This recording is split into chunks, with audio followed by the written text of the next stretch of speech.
Good evening, everyone, and welcome to Comics Week in Review, issue number 0, because everyone needs a 0 issue.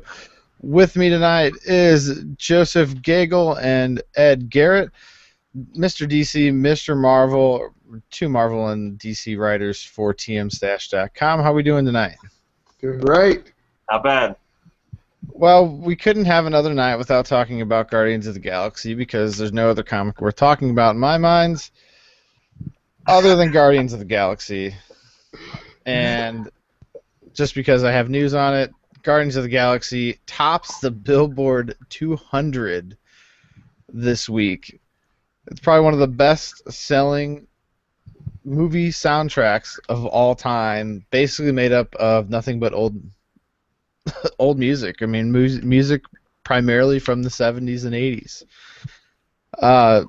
What do you guys think about Guardians selling soundtracks that in a world where no one buys music? Well, first of all, you're talking about my high school and college years here. But it was great to hear those little songs again, and the way they made it work into the movie was just exceptional. I finally got to see the movie this afternoon. But yeah, it's cool to see those songs to come back, and it really proves the power of this movie to be able to push those songs that are 40 years old and more into the front light, in the spotlight again. You having flashbacks watching the movie, Ed, with all these songs coming in? Great memories, I'll put it that way. Well, I always thought that also it acted as an anchor almost for Peter Quill's character. That's one of the things. The music and the device that it came in really anchored him to Earth, his character to Earth, what he was really all about. And it was really neat how James Gunn not only handpicked these songs out eventually from a list of over 200 down to the 20 or so that it was, but he just put it in there, and every time a song picked up, it almost made sense. Really flowed well with the pace of the film. I can't talk good enough about the placement and everything regarding the soundtrack.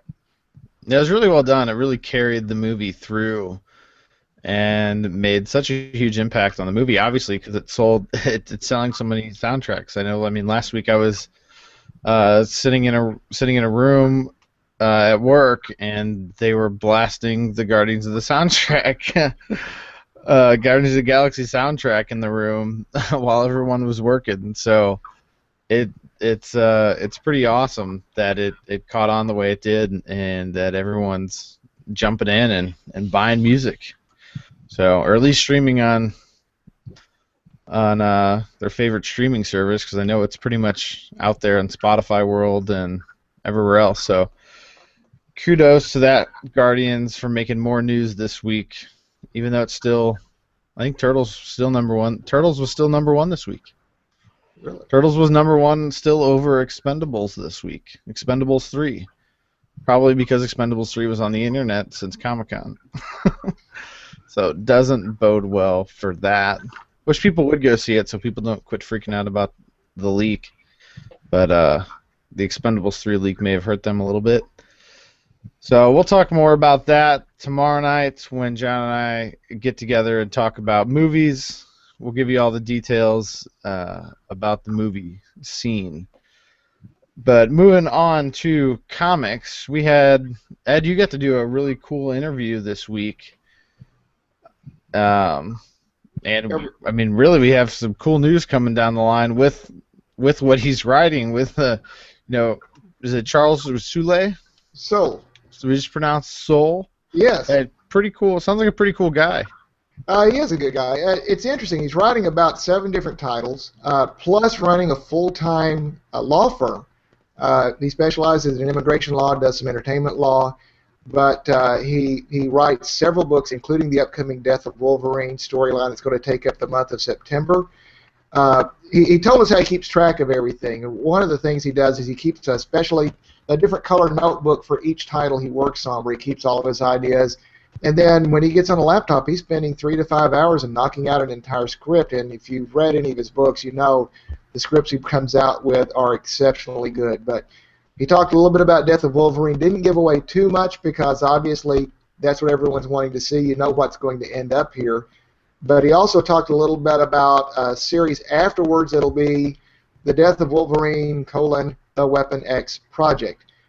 Taking that idea of that Weapon 1 was Steve Rogers, Weapon 10 or Weapon X was Wolverine, but that there will be 5 new characters that'll be on the run from the project. These are not the final weapon folks. These are sort of the rejects from the program, the ones that they didn't do so well with that are now on the run. But he's looking forward to that. Joe, you can tell us a lot more in terms of Wolverine. I think there was an issue that was out this week as well, leading up to the actual Death of Wolverine storyline. Before we get to that, real quick, Ed, did he say who decided they were killing Wolverine? Did he come up with a plot to where he could kill off Wolverine and he'd go to DC and be like, "Hey, I can kill off Wolverine this way," and they'd be like, "Okay, let's do it"? Or did DC come in and say, "You're going to kill Wolverine"? Marvel came in and said you're going to kill Wolverine. So yeah, Marvel, whatever. Yeah, the good news. The good news is he gets to work on Wolverine. The bad news, he gets to kill him. He even joked about getting off of social media for a month to see, get past what all the reactions would be. But he's pretty big on social media. I can't imagine him really leaving for a month's time. You're throwing me off, Ed, covering Marvel news. I know. What can I say? But we also talked Superman, Wonder Woman, and we'll come back to that because he actually is leaving that title after issue 12. But, for a lot of Marvel guys, I mean, this is the icon, and for Wolverine to be dying, and there's going to be huge repercussions throughout the Marvel Universe with this, which obviously leads to 2 different series that follow it, Logan's Legacy and the Weapon X Project. And I forget who's writing the Logan's Legacy, but Charles Soule will be writing the Weapon X Project. So, Joe, what do you think? Are they going to melt down Wolverine a la Terminator? I don't know. I think the exception for it has been pretty well received because nowadays everybody knows that big characters don't stay dead too long. A lot of people are really giving them 6 months to a year. I'm probably going to give them to the summertime, maybe another year down the road. But there's so many things they could go from here because they've never lived in a world without Wolverine before. And there was another X-Men title, I can't remember which one, but it had a really good line in it where somebody was telling one of the X-Men, the reason these walls up, they're talking about the Jean Grey School, Professor X's old house, the reason these walls are still standing, whether it be friend or foe, is because everyone pretty much is afraid of Wolverine. When he's gone, what's going to keep people from breaking those doors down? So it was a really interesting post question. So there are so many different stories they can tell in this post-Wolverine world, and it can really show how people were really depending on him, but now he's not going to be there. So now what? Lots of different ways they can go with it. It opens a lot of things up for DC, or for Marvel. Man, killing me tonight. Just so everybody knows, I think you just got off of a plane about half an hour ago. Yeah, I just got off a plane half hour ago. It's been a long day of travel. Yeah, we'll forgive you on that, bud. It's been a long day. But it does open up it almost sounds like kind of a desperate move for DC or for Marvel to get more traction. Because I mean, if to really open up the world and to kill off a character, I mean, I know they love killing off characters. I mean, maybe it's just something they have to do since they killed Spider-Man, 18 months ago. Not even. Wasn't even that long ago. Yeah, about a year and a half. Was it somewhere in that ballpark, right? Yeah. It was like time for another character to die. So. I would guess he would not be back probably around the time for the next X-Men movie. I would say look for him to show up by then at the latest. Yeah, that would line up nicely. Line up nicely for the pocketbooks. But since I can't stop talking about DC, Ed, why don't you tell us about Batgirl? Yeah, Batgirl 34 is where Gail Simone's leaving the series, and she really wanted to go out with a bang. She threw in the kitchen sink on this one. I mean, just about every major and minor DC female hero came into this thing, including some folks that had not even been seen in the New 52 yet. I was just going nuts when I was flipping pages through there. And without just giving too much away, there were some really neat surprise appearances here. She certainly left the series on a high note and ended it in a way that it can transition to the new creative team that's coming up that will have the new costume that people are already getting ready to cosplay for. But it really brought this Nightfall storyline to a really good conclusion. And that's a rare talent. A lot of times, whether it's DC or Marvel, if you get these multi-part stories, you get great stories up until the issue before the final issue. You get to the penultimate story, it's great, and the final issue is always a letdown. This was not a letdown. It was actually really good. The other thing it's getting that's actually in its next to last chapter is the Doom storyline, and it hit Superman, Wonder Woman, and of course, like we said earlier, Charles Soules let us know that he's going to leave after issue 12, and it was an amicable parting. Nobody was fired. Nobody got mad and quit. Peter Tomasi will be taking over the title afterwards, but Soules still gets the Future's End issue of Superman, Wonder Woman, and of the Wonder Woman solo title, so he'll get to wrap everything up in a nice bow. But the Doom storyline, at the end of Superman, Wonder Woman, each of them is making a choice that I didn't think either one would make. They're pretty dangerous choices. But the Brainiac threat has gotten so big that each of them are making some choices that could have serious repercussions for the future.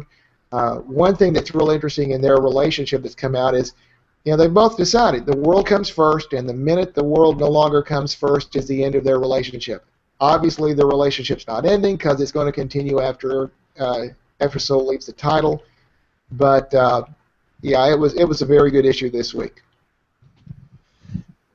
Yeah, and for those of you that haven't seen it yet, on tmstash.com, you can listen to Ed's interview. We posted it through SoundCloud on the website with Charles Soule. So if you want to hear the full interview, check it out on tmstash.com. We also have the DC Corner that's up, that's just recorded earlier tonight, that'll have a little bit more on DC books that were out this past week. Excellent. Joe, besides Wolverine, what do we have going on with Marvel this week? Well, I'm going to throw a couple different books at you. In an original Sin number 7, this was a pretty big issue for this ongoing crossover. You learn a whole lot about what's going on in the story, but to me the biggest part was during this, the Avengers are fighting the old original Nick Fury in space. He knows a bunch of secrets, and no one still really knows why he's fighting them like this. I assume it's going to come out in the very final issue.